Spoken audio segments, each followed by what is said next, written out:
আসসালামু আলাইকুম। বিজনেস কি শুরু করবেন এই মুহূর্তে? অর্থাৎ আপনার এই মুহূর্তে ব্যবসা কোনটা শুরু করা যেতে পারে?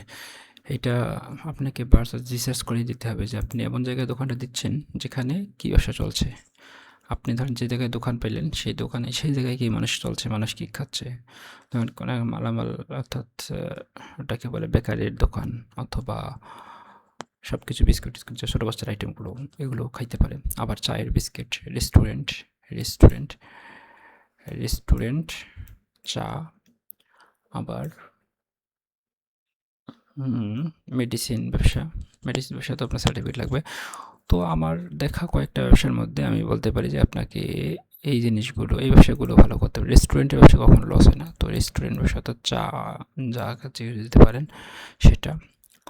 আবার স্কুল কলেজের সামনে এটা হচ্ছে ইয়ার দোকান, প্রিন্টিংয়ের বিজনেস, প্রিন্টিং, বিকাশ, নগদ সব প্রিন্টিং, প্রিন্টিং, প্রিন্টিং গেল। তারপর বিকাশ নগদ যারা করতে পারে, বিকাশ নগদ প্লেস ভেদে এটা কিন্তু যেখানে সেখানে হবে না, তো একটা প্লেস ভালো হলে ব্যবসাটা করতে পারবেন। বিকাশ নগদ ক্যাশ আউট এটা হচ্ছে 2-3 লাখ টাকা, সব ব্যবসা কিন্তু 2-3 লাখ টাকার মধ্যে করা যেতে পারে। তবে রেস্টুরেন্ট ব্যবসাটার এখানে আপনার বেশি খরচ নেই। বেশি খরচ বলতে কি আপনাকে এক্সট্রা টাকা 10 লাখ টাকা লাগতেছে না ইমিডিয়েটলি, কিন্তু রেস্টুরেন্টে একটু সাজাইতে ব্যাকগ্রাউন্ড অর্থাৎ একটু সাজাতে কষ্ট করতে হবে, 2-4 লাখ টাকা খরচ হবে, 2-3 লাখ টাকা খরচ হবে, সবগুলোতে 2 লাখ টাকা কিন্তু খরচ হবে। আর এখানে লোক আসবে, রেগুলার বাজার করবে না, খরচ হবে।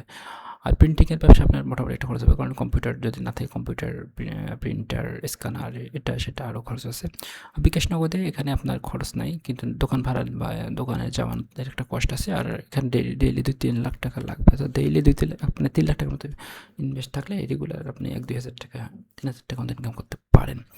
তো আর হচ্ছে মেডিসিন বিজনেস, তো মেডিসিন বিজনেসেও খরচ কম করতে পারে।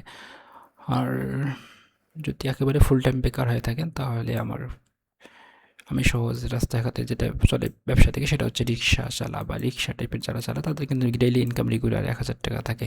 এদের কিন্তু খরচ বেশি থাকে না। এখানে আপনার রিক্সাটাই যাবে 2 লাখ টাকার মতো খরচ যাবে, টোটাল 2 থেকে 3 লাখ টাকা বা 4 লাখ টাকা এখন বেকার বাজারে, লাইসেন্স টাইসেন্স সহ। তো এটা হচ্ছে রিক্সার বিজনেস। রিক্সা যারা চালায় তারাও কিন্তু পার ডে 1,000 টাকা ইনকাম করে। এদের এটা খারাপ চোখে তাকায়, মানে সমাজে খারাপ চোখে তাকায় যে রিক্সা চালায়, কিন্তু বাস্তবতা হচ্ছে ও কিন্তু পার ডে 1 থেকে 2 হাজার টাকা ইনকাম করে। তো মেডিসিন বিজনেস, এখানেও ওরা 10 থেকে 15% লাভ নেয় পার ওই মেডিসিনে। তো যত সেল অত ইনকাম। বিকাশ নগদ, এখানে যেহেতু ওষুধগুলো আপনার থাকতেছে, টাকা থাকতেছে, কিন্তু এই রিক্সই হচ্ছে এটা ব্যবসা, বিকাশ নগদের ব্যবসাটা, কারণ এখানে টাকা নিমিশেই চলে যেতে পারে অন্য নাম্বারে। তো এটা রিক্সের ক্ষেত্রে এটা রিক্স বেশি, আর এগুলোর কিন্তু রিস্ক কম। রিক্সা আবার কিনে নিয়ে যারা ভাড়া না, তাদেরও চলে পার ডে 500-700 টাকা আসতেছে আপনার, গরিবই হলেও। এটা হচ্ছে রিক্সার বিজনেস, এটা হচ্ছে রেস্টুরেন্ট বিজনেস। তো এই ব্যবসাগুলো মোটামুটি চলে। আর আদার্স যে ব্যবসাগুলো আছে সেটা কিন্তু প্লেস ভেদে, যে আপনি এমন জায়গায় দোকান দিলেন সেখানে ধরেন এগুলো মানুষও কম, প্রিন্টার তো নাই, বিকাশ নগদও চলে না, মানুষ না থাকলে তো ব্যবসা চলবে না। তো মানুষই হচ্ছে আসল। তবে তবে যেগুলো একেবারে লো কোয়ালিটিও হয়, তাও কিন্তু মানুষ চা খাইতে চায়, চা, বিস্কিট টিস্কিট এই টাইপের যে বিজনেস আছে, তো 20,000 টাকা। আর সব থেকে কমের ব্যবসা হচ্ছে আমার কাছে মনে হচ্ছে, আমি যেটা মানে মার্কেট রিসার্চ করে যেটা দেখছি, সেটা হচ্ছে আপনার ফুড, অর্থাৎ রাস্তার সাথে যে দোকানগুলো বসে, তাই না? রাস্তার সাথে যে দোকানগুলো বসে ওগুলাতেও কিন্তু আপনার, অর্থাৎ রোডের সাইডে যে দোকানগুলো, সাইডের দোকান, একটা ভ্যানে বা সেই দোকানগুলো, এগুলোও কিন্তু চলে। এগুলো আপনার দ্বারা হবে না, তবে আপনার তো ভিআইপি মানুষ। তো ভিআইপি মানুষের জন্য আমার বেটার হবে এটা, এই কয়টাই মেডিসিন ব্যবসা। আর এটা, আর মেডিসিনের সাথে যারা হোমিওপ্যাথি ডিগ্রি থাকে, হোমিওপ্যাথি একটা ইয়ে নিয়ে চেম্বার নিয়ে বসলো, ওরেও আল্লাহ চালায় আর কি, বুঝছেন? তো এদের কেউ আটকায় না। আর ফলমূলের ব্যবসাও কিন্তু খারাপ না, ফলমূলের ব্যবসা করতে পারেন। ফলমূলের ব্যবসা ভিআইপি জায়গা ছাড়া ফলমূলের ব্যবসা হবে না। তো কাঁচা বাজার, আর এটা হচ্ছে কাঁচা বাজার, এটা হচ্ছে কাঁচা বাজার, এটা হচ্ছে ফলমূল, ফ্রুট। আর গালামাল আছে, ওটাকে বলা হয় গালামাল ব্যবসা, তাই না? গালামাল ব্যবসায় আপনার কিন্তু টাকা সাথেই থাকতেছে, গালামাল ব্যবসাও কিন্তু টাকা থাকতেছে সাথেই। তো গালামাল ব্যবসা আপনারা করতে পারবেন, যে রেগুলার চাল, ডাল, ডিম থেকে শুরু করে সাবান সব কিছু এখানে থাকবে। তো এই টাইপের ব্যবসাগুলো কিন্তু চলে। তো এখানেও টাকা আপনার 100% আপনার মানে দোকানেই থাকতেছে, খরচ হচ্ছে না। কিন্তু প্লেসটা ভালো লাগবে আরকি। প্লেসটা ভালো ছাড়া আপনার চলবে কম আরকি। এটা হচ্ছে জি। তো এই কটা ব্যবসা কিন্তু রানিং আপনারা যেখানে সেখানে দিতে পারেন। আর এক্সিস্টিং আদার্স যে ব্যবসাগুলো আছে, ধরেন একটা ব্যবসায় দিলেন যে পুরানা লোহা বা এইটাই, কিন্তু আপনার ওখানে কিন্তু চলতেছে না।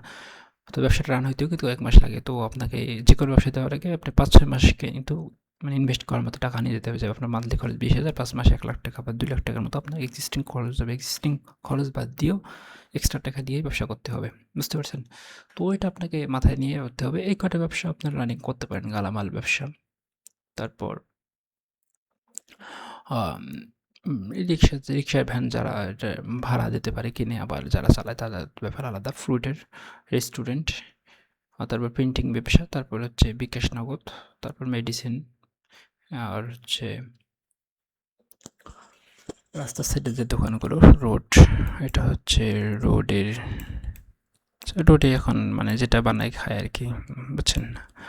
ওই এটাকে বলে পেঁয়াজি বড়া টাইপের কিছু জিনিস, চাটা এগুলো রোড সাইডে রেস্টুরেন্ট, ছোটোখাটো রেস্টুরেন্ট, ভ্যানে বা ফুচকা টুচকা টাইপের দোকান, এগুলো চলে। বিরিয়ানি হাউসও কিন্তু এখন খুবই ভালো চলছে। তো বিরিয়ানি হাউস, তো এই ব্যবসাগুলো কিন্তু আপনারা করতে পারেন।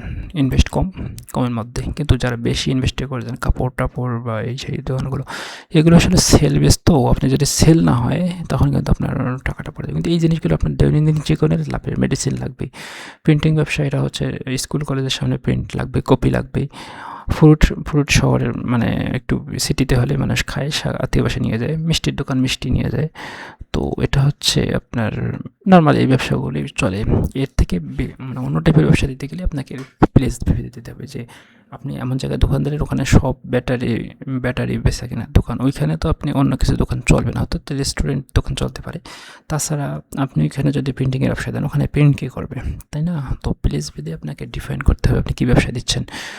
তো প্লেসেই ডিফাইন করবেন। তবে রেস্টুরেন্টের ব্যবসা সব জায়গায় চলে আর কি, রেস্টুরেন্ট ব্যবসাটা সব জায়গায় চলে। তাছাড়া আদার্স ব্যবসাগুলো, আর বিকাশের দোকানটাও চলে এখন, আশেপাশে সবাই বিকাশ লাগায়। তো এগুলো ব্যবসা চলে নর্মালি।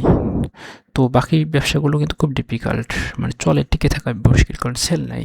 কাপড়ের ব্যবসা দিচ্ছেন, মানুষ কাপড় রেগুলার কিনতেছে না। কাপড় আপনি 12 মাসে 1 বার 2 বার বা 3 বার কিনলে, 12 মাসে তো 12 বার, যাদের টাকা নাই, গ্রামের মানুষের ইনকাম, তাদের তো রেগুলার কিনবে না। তো যারা চাকরি করে তাদের হিসাবটা আলাদা।